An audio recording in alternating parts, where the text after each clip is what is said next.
Thank you very much, Kostya. It's a big pleasure to be in quotes with you. So I hope you can see my screen. You can see, yes? Okay. So then I will move on with this. I will perhaps start. I would like to start by showing you the image of these two brains in frontal view. One is, of course, the human brain, our brain. We know it very well with a significant volume, you can see here, and a more impressive amount of neurons. And at the same time, I would like to show you a frontal view of a bee brain. Of course, the two images are not at the same scale. You realize that by looking at the numbers. I mean, this is just a 1 cubic millimeter brain, and there is hardly 1 million of neurons, 950,000 neurons approximately, in the entire bee brain. So when you look at these two brains, actually, and Kostya was speaking about cognition and so on, one possible reflex would be to say, okay, with such a small brain, with this reduced amount of neurons, these creatures should be very rudimentary. They should be able perhaps to learn something, but very elemental links and no more than that. So the question would be, how or why a person who cares about learning, cognition, and so on would like to focus on these animals. So there are several arguments we can provide. Let me start with the following ones. The animal that you can see here is a honeybee forager, and these animals have impressive learning and memory capabilities in a natural context. Worker bees forage and always on the same kind of flower, as long as this flower is profitable in terms of nectar and pollen. So a forager does not switch in the same trip from a rose to a sunflower and so on. She works in a chain, so always on the same flower type. This is called flower constancy, actually, as you can see here. And the reason for this flower constancy is actually that these animals learn and memorize the features of the flowers they are exploiting at a time and they have associated with nectar or pollen reward. So these little creatures perform thousands of foraging flights, and all this activity, non-stop activity, is driven by learning and memory.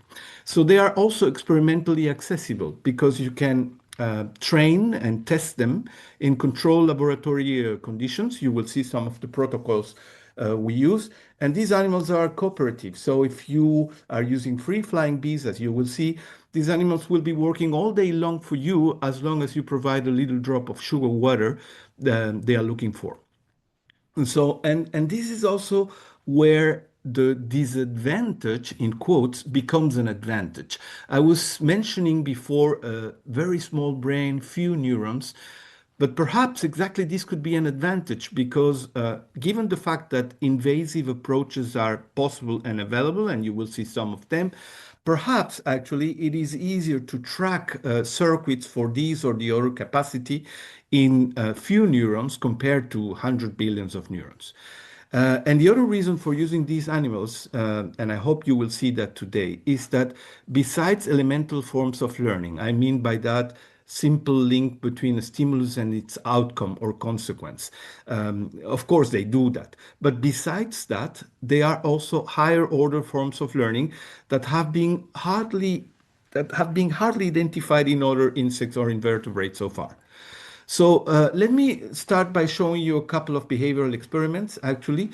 And these times we will speak about free-flying bees. So free-flying bees, bees that are freely flying between the hive and the lab, and that go into the lab to solve problems in specific setups. So we know very well that these animals learn very, very easily and in an incredible good way visual stimuli. This was shown long ago by Nobel Prize Carl von Frisch, and he used actually the method that is still used actually, that you mark your bee. You can see here, so you can follow this bee all day long, and you know this is your bee, and you exclude the other ones. And he used that actually to show that animals were able to see colors long, long ago, more than 100 years ago. So he trained, for instance, the bees to go to a feeder on top of a blue cardboard, like here. And then when the animals came back, they found this new situation, which is a lot of achromatic, black and gray and white and so on cardboards, and among them the blue cardboard. So the question was, do they see colors or do they see simple shades of gray? And of course, the experiment was able to show that the animals see colors, and it did that for different wavelengths and so on. So using this methodology actually of training bees to visual stimuli, actually we wanted to ask a different kind of question. We wanted to know if these animals can solve relational concepts. Relational concepts are or the learning of relational concept is our capacity to learn relationships that are encoded independently of the physical nature of the objects linked by the relation. What does it mean? It means that actually, as Thomas Sentelt used to say, that we can learn objects or to solve problems based on relations like knowing that we have to choose always the object larger than the other, or the object that is above a certain reference or below a certain reference. So we are using relationships, and these relationships may apply to very different objects, changing all the time. But the trick is to find the relationship leading to the solution of the problem. So one of the typical relations that is used to study this kind of conceptual learning is the sameness relationship. This sameness relationship is studied in vertebrates and using a protocol called the delay matching to sample problem. The idea we are studying here is that the animals can learn the sameness rule independently of the physical nature of the stimuli that mediate this rule. I will try to explain myself in a better way. So the idea of this sameness rule is the following. You see an object actually and then this object disappears and you are shown with different sets of objects. The solution, or what leads to reward, is that you have to choose the object that has been shown to you before. So these objects might change all the time, but the rule remains constant. The rule is choose what has been shown to you before, independently of what has been shown to you.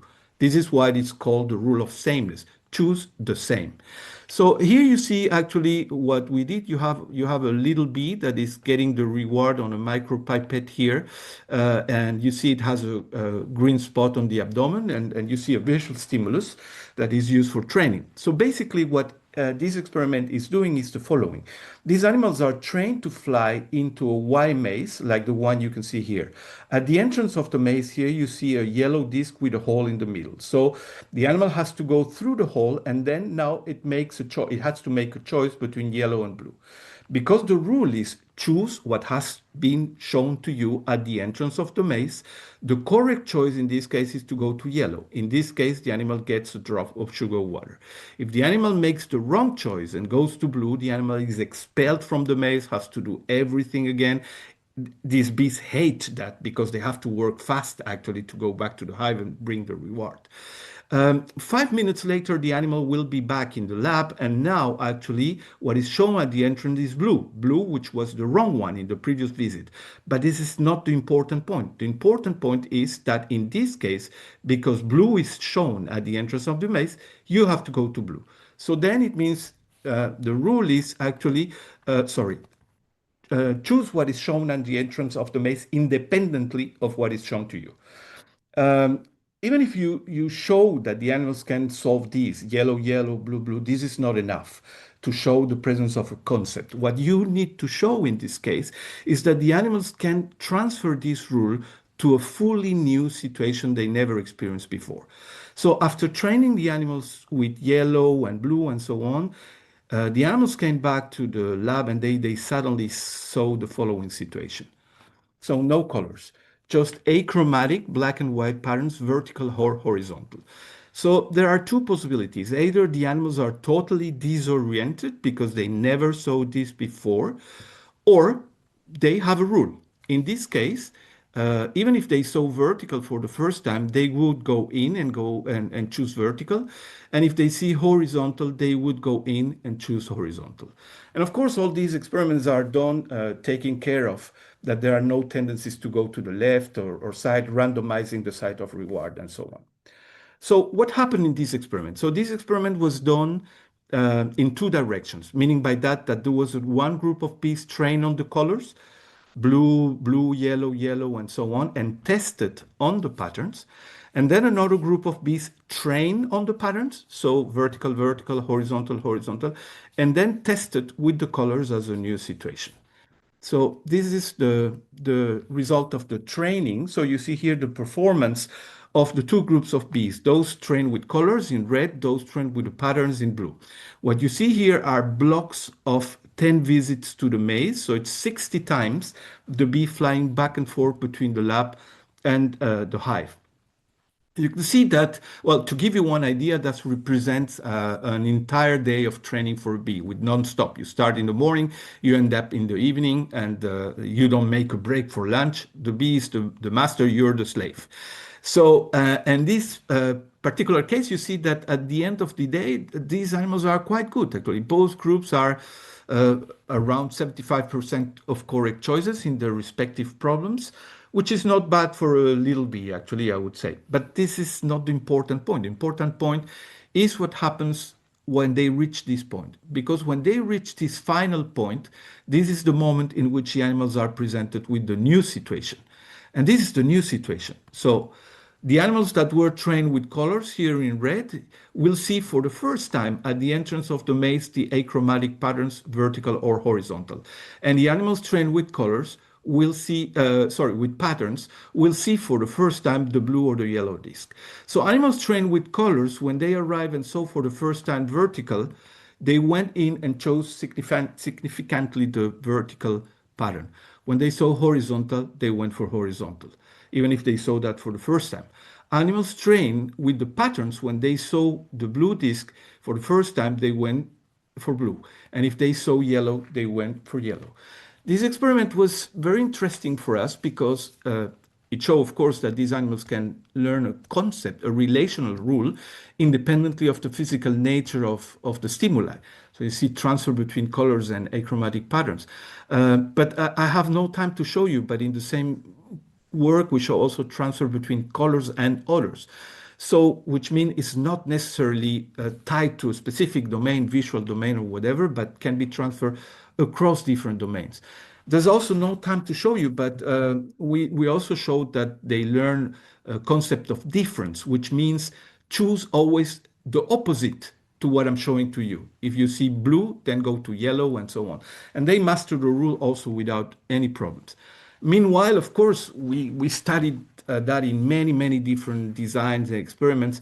We have shown that these animals are very good at extracting this relational concept and transferring them to very very complex situation. Like, for instance, this one, in this particular experiment, that was a work done by one of my students, Aurora Vargas, and she actually showed that the animals can combine two rules simultaneously. One, the fact that the stimuli, as you can see in the image, have to be one above the other.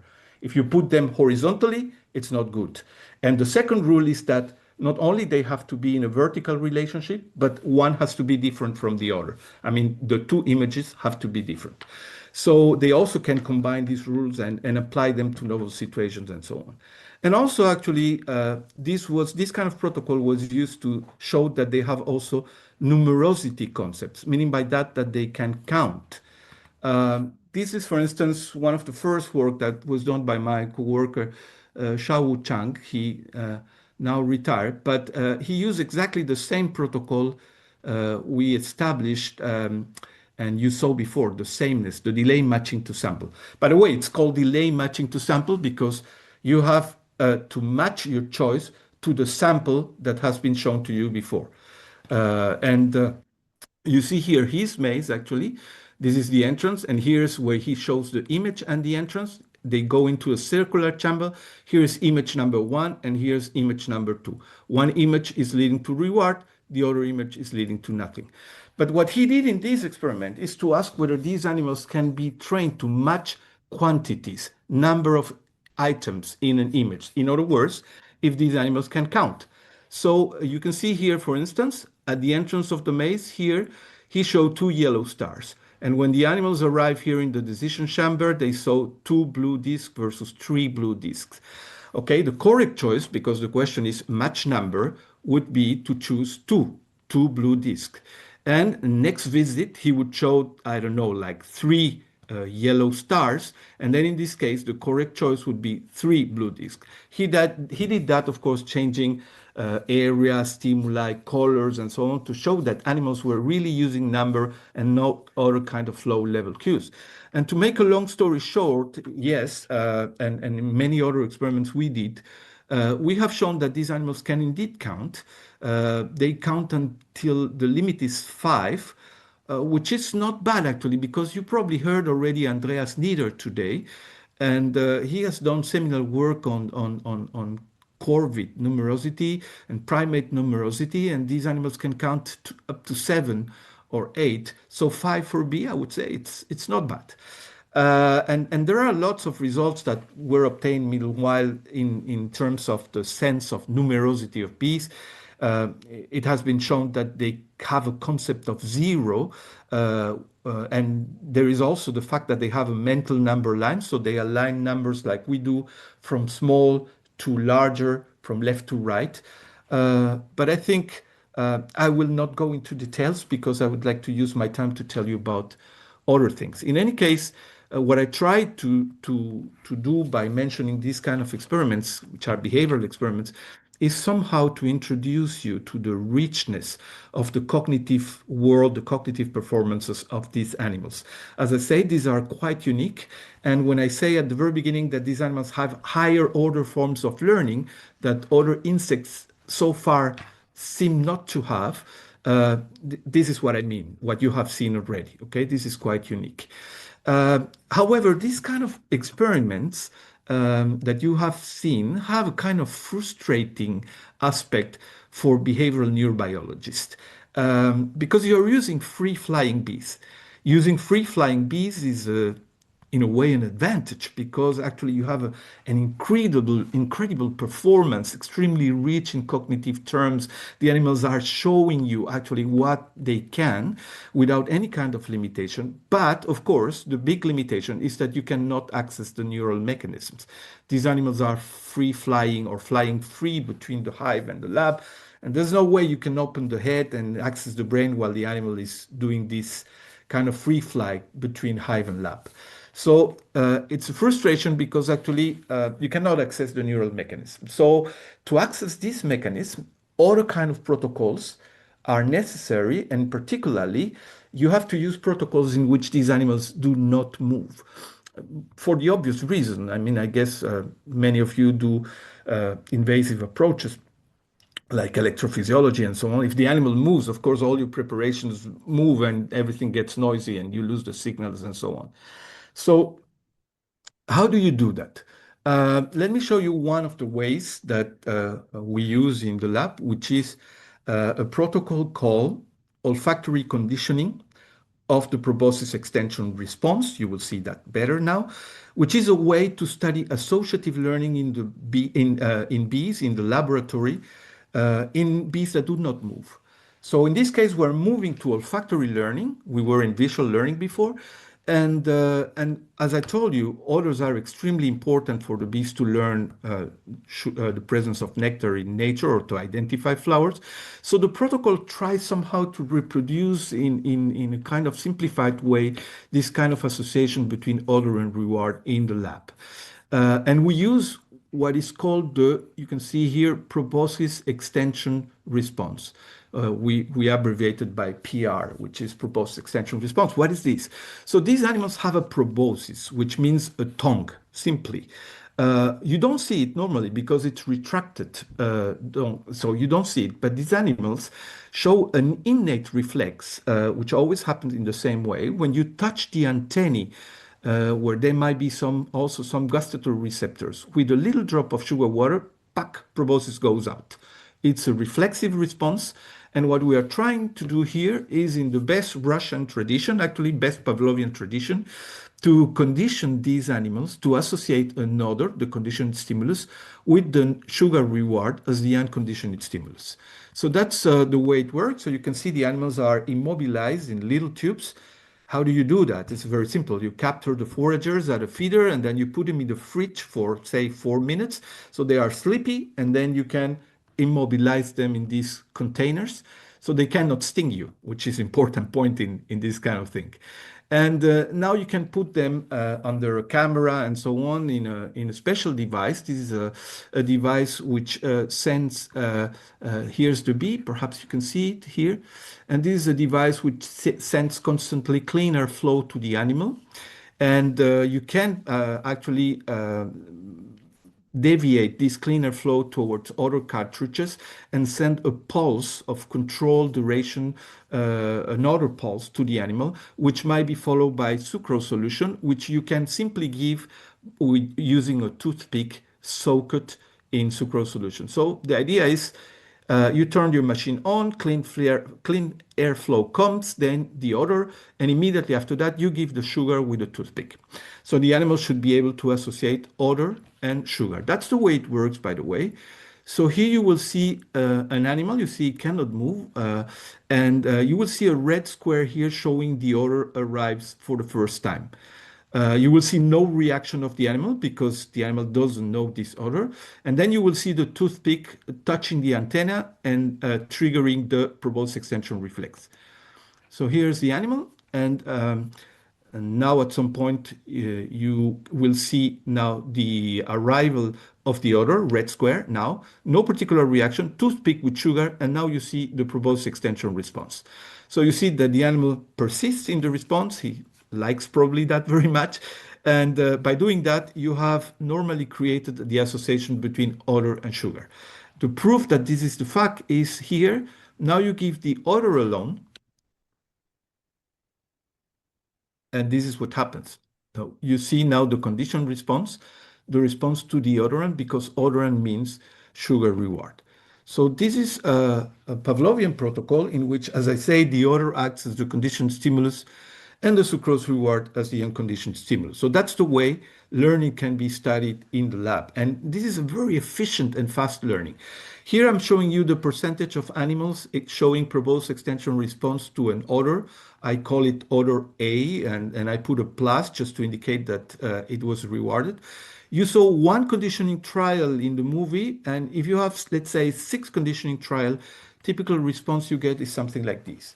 So you can see that already after the first trial, half of the bees have learned, and after 2 trials, approximately almost all the bees, so 90% or so, have learned the association. If you consider that trials are separated by 5 or 10 minutes, you will see that this is extremely fast. And more than that, actually, if you keep these bees in an incubator and you avoid odorants but feed them regularly, and then you bring them back to the setup, let's say 2 weeks later, which is the normal lifespan of a honeybee forager. You say, guys, do you remember which was the odor you learned here 2 weeks ago? Was it A, was it B, or was it C? Typical responses you get are like this. So which tells you actually or explains why these animals have been a traditional model for studying memory for many, many years, actually. The advantage is that the external surface of the body of an insect, it's called the cuticula, is just a kind of armory. It's not innervated. So you can just cut a window into this external surface and expose the brain and then see the behavior and record from the brain while the animal is learning and memorizing using different invasive procedures. So that's the way, actually, in which you have learning and memory and where you have access to the brain. And there are many techniques that have a low recording in vivo in this particular situation. So let me just, because I guess many of you are not familiar with the olfactory system of an insect, just let me introduce you briefly how it works. So olfactory receptors are at the level of the antennae. So when these receptors are stimulated by molecules, by the corresponding molecules. You have approximately 60,000 receptors there. They will send the message via an antennal nerve, which gather the axons of these receptors, to the brain. So it goes all along the antenna to the brain. The first processing center in the brain is called the antennal lobe. The antennal lobe is made of glomeruli. And actually, the architecture looks very similar to the olfactory bulb of mammals or of vertebrates. You have, in this case, 160 glomeruli. You have projection neurons equivalent of the mitral cells going to higher order brain centers. And you have also local interneurons making actually lateral connections between glomeruli. So the message that is processed here is conveyed to the next structures like the lateral horn, a diffuse structure that is located here, and which seems mostly related to pheromone processing, and also to these big structures that you see here, which are actually the key structures for learning and memory called the mushroom bodies, higher order centers that you can see here. If I would show you just one hemisphere of this olfactory brain, leaving aside these two, which are the optic lobes, they are not important here. But if I would just show you one hemisphere, this is what you would see. You see the antennal lobe, so you arrive from the antennae here. You see the tracks of neurons going to the higher order brain centers, the lateral horn here, and one of the mushroom bodies that you can see here. So let me now show you how this brain works in terms of learning and memorizing. I would like to start with the point of how is sucrose reward represented in this bee brain. And I would like to describe the findings of a good friend of mine who tragically passed away some years ago, Martin Hammer, who discovered this amazing neuron called the VAM-MX1 neuron. VAM-MX1 is because it's called the ventral unpaired median maxillary 1 neuron. So you can see here the whole brain. Okay, so here's the antennal lobes, the lateral horn, one mushroom body, and so on. And this is the neuron, the same scale. This is the soma, and this is the branching of the neuron. So this neuron, which releases octopamine, actually contacts the olfactory circuit in all its key places, as you can see. At the very beginning, it was so that it was an olfactory neuron, but this neuron never responded to odor stimulation. So, however, when the antennae were stimulated with sugar, and the recording was performed at the level of this neuron, the neuron started firing. So here's the idea. You see sucrose solution, the neuron fires, and what you see here, M17, is just the recording of a muscle which controls the extension of the proboscis. The proboscis is cut to avoid movements, but you can record the willingness of extending the proboscis via this muscle activity. So you see when you give the sucrose, the neurons start firing. Immediately after that, the animal intends to extend the proboscis. So by knowing this, actually, the experiment that was known is to make a kind of virtual reality learning. So the animals were given an odor in a pre-test, no response is expected from BAM-X1. Then the animal is giving the odor, and the activity of the neuron is induced artificially by depolarizing the neuron. So you give the odor, you depolarize the neuron, then the neuron start firing, and then you ask if this is enough for the animal to learn. If instead of having sugar, the activity of the neuron was enough to represent sugar and was enough for the animal to learn the odor. And of course, you will record the response of the muscle M70 to see if the animal wants to extend the proboscis or not to the odor. So this is what happened. There are two groups in this experiment. One group in which real sucrose was used, here, hatchet bar, and a group in which there's no sucrose, just the depolarization of the neuron. You see that in a pre-test, okay, when nothing has happened, the animal is not responding to the odor, does not want to extend the proboscis to the odor. Okay. However, after the experiment, when you make the association, of course, if you use real sucrose, the animal wants to extend the proboscis to the odor. But interestingly, if there was no sucrose, but you activated the neuron, you get the same result. So this showed that the animal learned the odor despite the fact that it was never associated with sucrose. In other words, the activity of the neuron is enough to substitute for sucrose reinforcement and mediates olfactory learning. The interesting point here is to have a look at the connectivity. Here I'm showing you on this side of the brain the olfactory circuit. You know that already. I told you odor information comes from the antenna, goes to the antennal lobe with the glomeruli, and from there goes to the lateral horn and to the mushroom body. This is a circuit shown in blue. And here I'm showing you the VAMX1 neuron. I'm showing you just on this side, because if I put it here, it would be too complicated. So it goes also to the antennal lobe, it goes to the lateral protocerebellum, it goes to the mushroom body. You see, it's creating perfect connectivity. So if you represent the connectivity of these two circuits, you will have something like this. The odor, the conditioned stimulus, go to these structures, antennal lobe, lateral horn, mushroom body. The sugar, which is the unconditioned stimulus, goes everywhere and contacts these olfactory circuits in 3 points. With the idea that perhaps the connectivity at these different points is not doing exactly the same. And we will see that point later.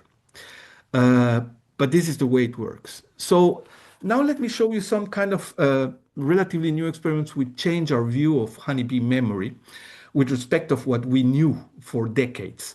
For decades, actually, the memory theory of honeybees was established by the impressive work of Randolph Manson. And one of the key points of his work was to tell that repetition is what leads to long-term memories, so memories that are protein synthesis dependent. In other words, what we used to believe is what is shown here, that for having long-term memory, it is necessary to have more than one trial, and specifically a minimum of 3 trials were necessary. That was what the previous work showed. So if you have a single CSUS association, you would have a short-term memory in the range of seconds to some minutes. You would have a mid-term memory in the range of, say, minutes to some hours, 4 hours or so. But if you would test your animals 1 day later, there would be no memory. And if you test your animals, say, 3 days later, of course, also no memory. So this is why it was said that one single trial was not enough to establish long-term protein synthesis dependent memories.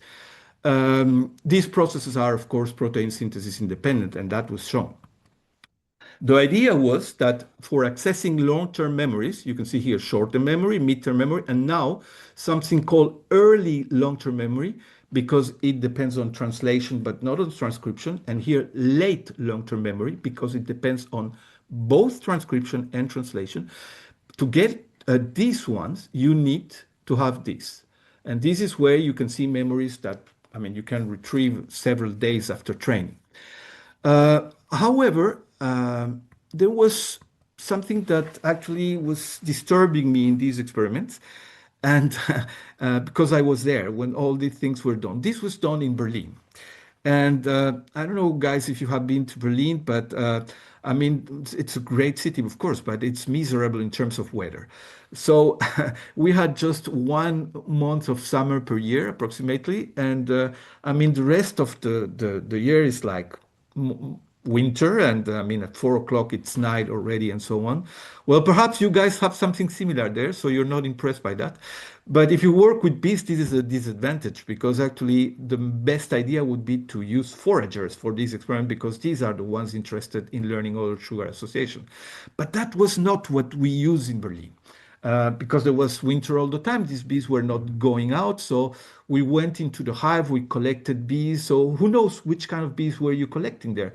Nurses, young bees, whatever. So there was no control of the bees that were used in this experiment. And this was no way to avoid that, because otherwise you don't do experiments. Because if you have just 1 month per year for using foragers, then you're lost.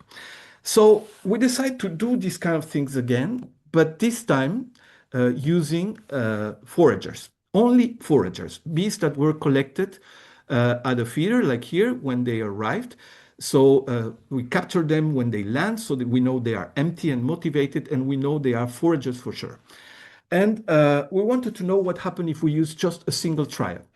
And when we did that, of course, we got responses in the short term, in the midterm, but surprisingly, we also got responses or memory 1 day later and even 3 days later. So this was interesting because it showed that we have underestimated bee memory.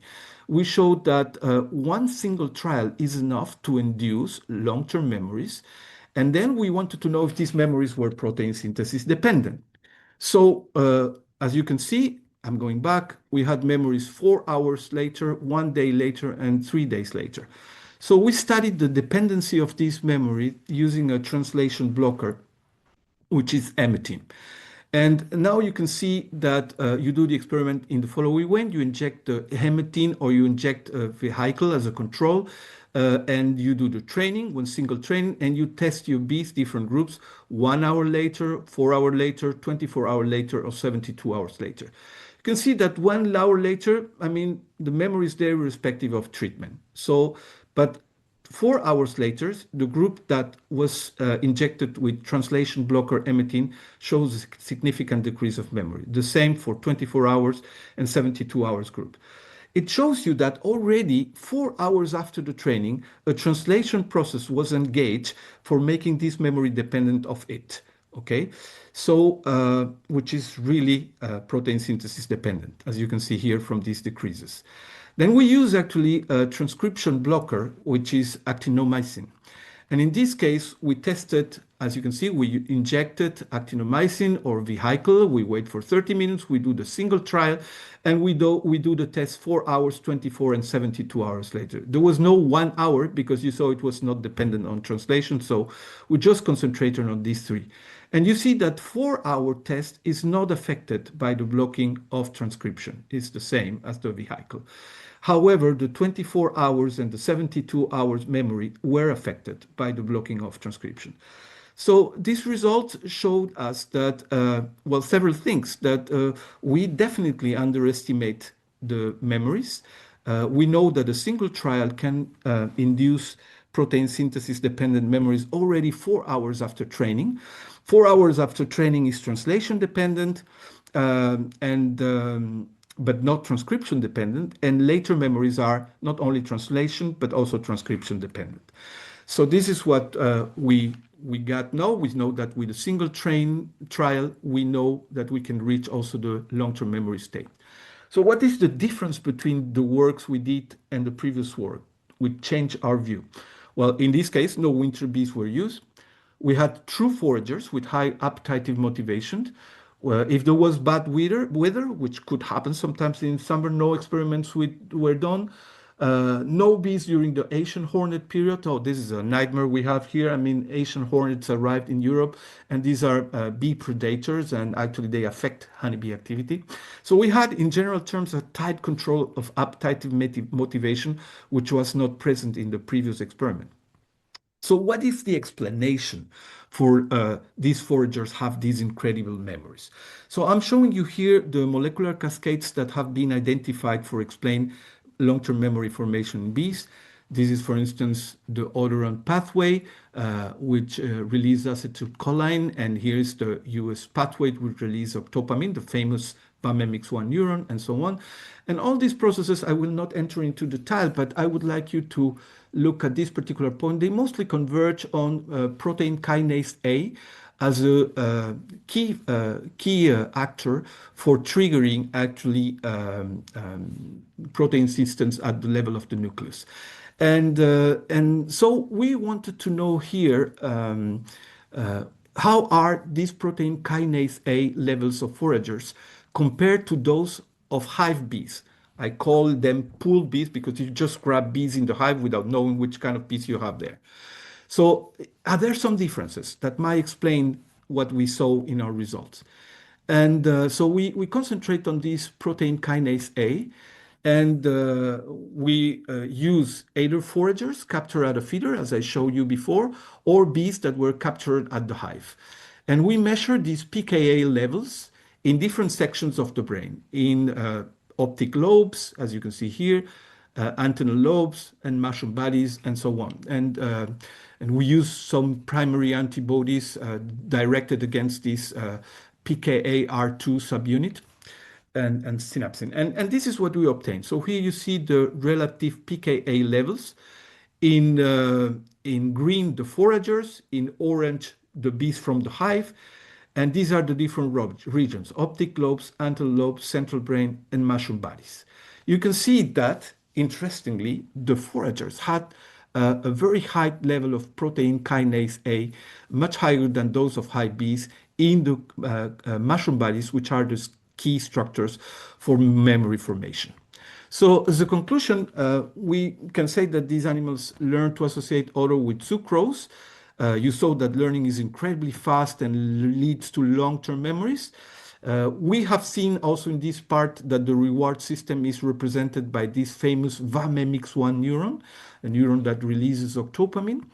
And we have seen also that we have probably underestimated the capacity of the bee to form robust long-term memories, because now we know that a single conditioning trial induces not only transient memories, as we used to believe, but also protein synthesis dependent long-term memories that appear already 4 hours after conditioning. And well, there is a molecular explanation for that, that the fact that foragers have enhanced level of pKa in the mushroom body. So let me now move to, I guess would be the final part of the talk, which is trying to combine the protocol you have seen, the olfactory conditioning of the proboscis extension reflex, with a higher order problem. Because otherwise you might argue, okay, Guy, there is no connection between the two parts of your talk. First, you talk about high complex learning and so on, concept learning and so on. And then you move to a simple Pavlovian learning, odor, sugar. So where is the link? Well, this is where I will try to make the link. I would try to use or conceive protocols that can be studied using the proboscis extension response, but which go beyond the simple associative learning we have seen. And for this, what we did is to focus on something we call nonlinear olfactory learning, or nonlinear discrimination. And we use a particular problem called the negative patterning problem.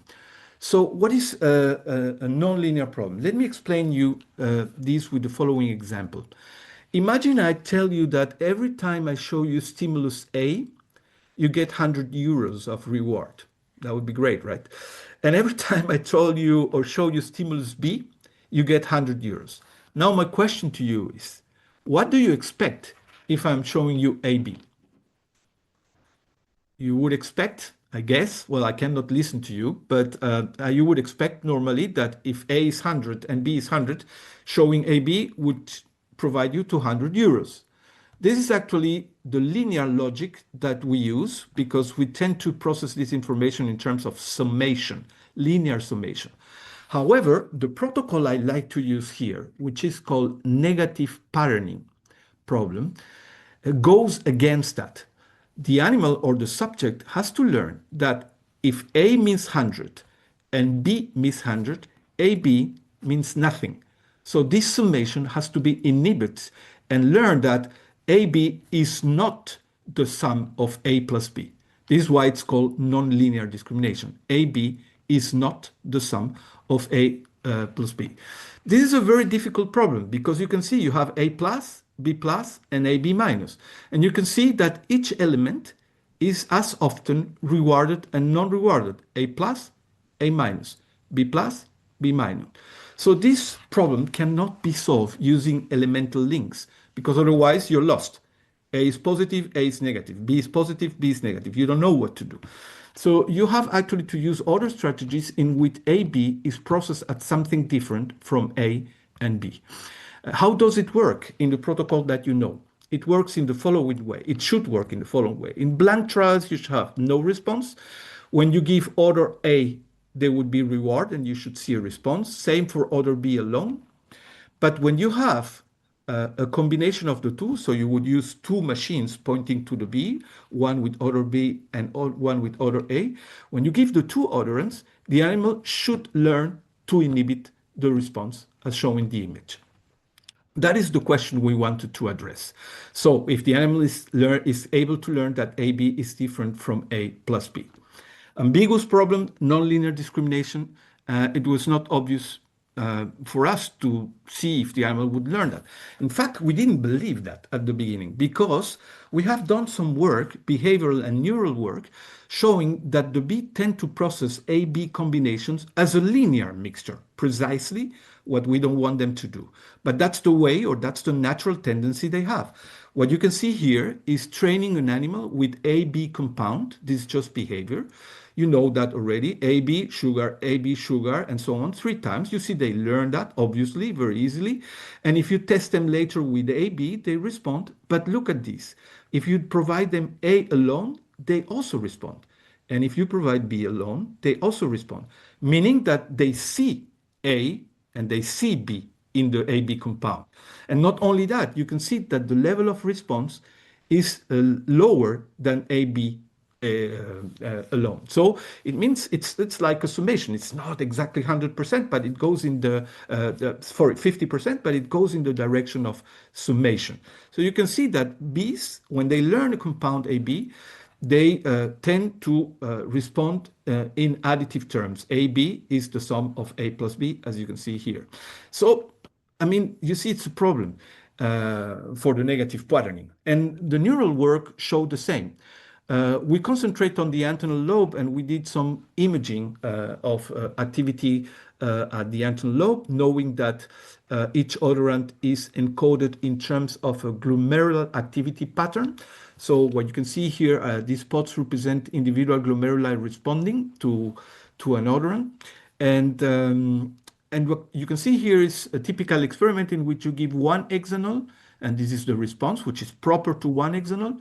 You give linalool, a different odorant. You see this pattern, which is proper to linalool. Then you give the two odors, and then you get this. Wonderful. Now, let's forget this pattern, the combination pattern, and let's take these two images and then make a pixel by pixel sum of these two images. And this is what you get. This is a theoretical image. And you can see actually the similarity between two. Of course, we do principal component analysis to compare similarity and so on.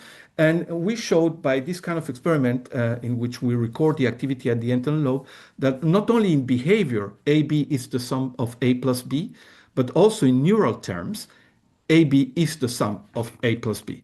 So you can see the animals process this AB compound in rather linear terms. And now we ask them to go against that. But we combine this study with something else, which is the question whether mushroom bodies would be necessary to solve this particular negative patterning problem.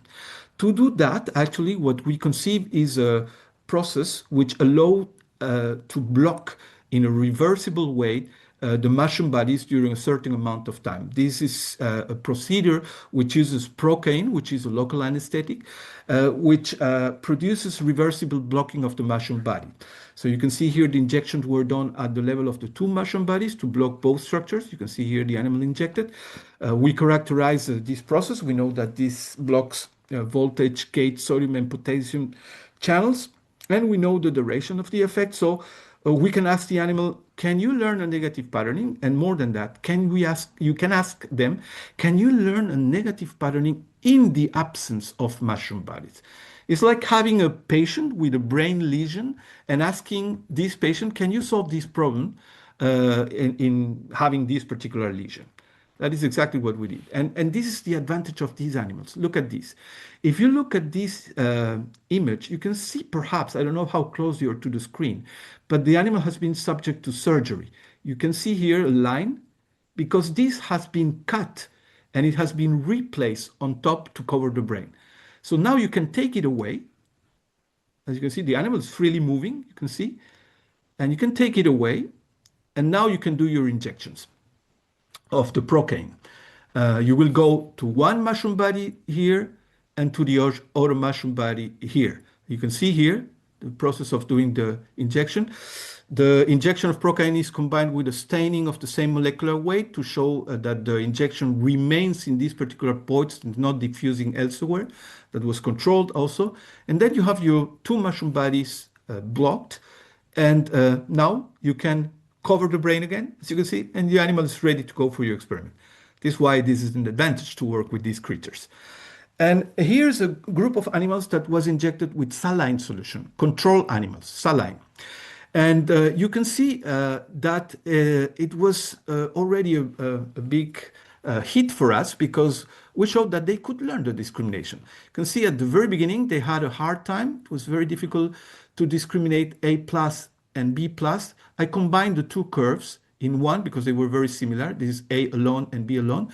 But at the end, they managed to make the difference between A alone, B alone, and IB minus. So control animals managed to solve the task, which was already a very exciting result. And now what I will do is, to avoid lots of curves, I will just show you the last level of response they reach at the end of training. So I will just show you this point. And this is what you have here. Okay, it's the same. You see, oh, sorry.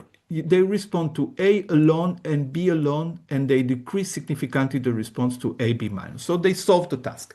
Now, what happened with animals that were injected with procaine, which had no mushroom bodies available? This is what happened. No possibilities of making the discrimination. These animals were unable to solve the problem. Does it mean that mushroom bodies are necessary to solve this higher order task? Well, not yet. We need something else, some control, because perhaps the procaine is impairing olfactory processing in general terms and so on. So we did the following experiment. Look at this. It's a control experiment in which animals were trained with odor A plus, odor B plus, and a combination of two different odors CD minus. You can see it looks like the previous problem, but this one is a piece of cake. It's very easy, it's simple learning because A is always good, B is always good, C is always bad, D is always bad. No ambiguity. Very simple problem. And you can see that control animals learn it very easily. You can compare with the previous one. Look, here they differentiate, but here it's much better. You see, they are practically not responding to CD minus and they respond to A plus and B plus. What happened with animals which were injected with procaine? No mushroom bodies, but now confronted with an elemental problem, a simple problem. These animals also learn. So there is no way to say that the olfaction was impaired and so on. These animals were also able to learn the discrimination. And it means that simple forms of learning are possible without mushroom bodies, but complex forms of learning, like the negative patterning, are not possible when the mushroom bodies are not available. We move even farther in this story because we wanted to identify who could be responsible for this problem solving at the level of the mushroom bodies. And we focus on two tracts of neurons that were identified, which are the A3D neurons and the A3V neurons. These are GABAergic feedback neurons. Both tracts are GABAergic feedback neurons. What is the difference? The difference is that A3V neurons take the information at the output region of the mushroom bodies. Here, it's called the pedunculus, and they feed back the information, so the release GABA, at the input of the mushroom bodies, the calyces. So information here and a release of GABA at the input. The A3D neurons that you can see here actually do the same, but from output to output. So these guys take the information at the output and release GABA at the input, and this from the output to the output. So, and what we did actually is we aim at blocking these two different groups of neurons by using picrotoxin injected in these two different regions. So A3V neurons, as I say, from the vertical lobe to the calyx, output, input, A3D from output to the output, from medial to the vertical lobe. And this is a scheme of a mushroom body, sorry. So this is the calyx. Here you have arrival of olfactory afferences, visual afferences, gustatory afferences. And here this is the pedunculus. This is what you see here, which is the output region of the mushroom bodies. And what we did here, I'm showing you the two groups of neurons. This is the neuron, the A3V, from output to input, and the A3D from output to output. And what we did is to inject picrotoxin either here, which would block this particular level, or I hope you see my mouse. I hope so, but which would block at this particular level, and inject picrotoxin here in the lobes, which would block at this particular level. So, and this is what we obtain. So that's the way it works.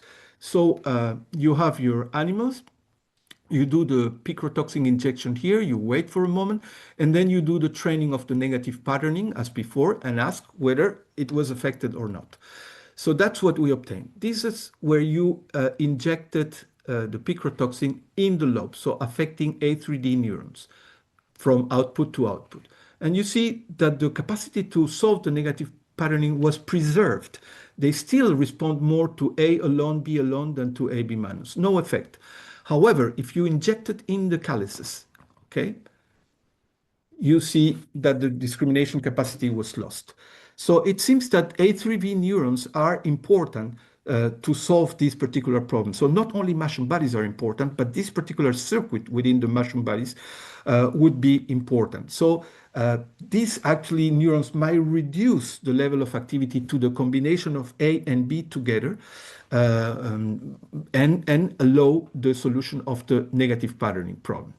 So for concluding here is I show you in this last part that they are able to solve a higher order problem, a negative patterning problem, and they need the mushroom bodies to do that. They are required for this particular capacity. And that the GABAergic feedback from the A3B neurons is important for solving this particular problem because it might help decreasing responses to non-relevant stimulus. So I reached my hour exactly in time, I think. So I'm finishing with my general conclusions. So I try to show you, because this is the school, I try to provide a kind of overview of different experiments and questions we address in our lab. And some take-home message here would be the following. I try to show you that the bee brain consists of a network of identifiable neurons and neuropils. You can go from brain to brain and find always the same neuron, the Vamamix neuron, or this or the other structure, antennal lobes, mushroom bodies, and so on. And these structures, these neurons, are responsible for stereotype behavior, of course. There is reflexive behavior, innate behavior, and so on, but also plastic behavior. And plastic behavior that goes beyond simple forms of learning. It's not just simple associative learning. We have seen many examples in which the performance goes beyond that. What I want to say here is that this little brain, we presented at the very beginning, remember when we showed the image of the human brain and the bee brain, and we argue, well, with so few neurons, this should be a rudimentary brain or so on. Well, not. What I'm showing you is that this brain is neither primitive, it's nor rudimentary. These animals learn and memorize, of course, different kinds of information, but you should not think of them in terms of being associative machines. They have simple neural circuits. Indeed, the amount of neurons is reduced, but the circuits are probably not simple in terms of sophistication or performance.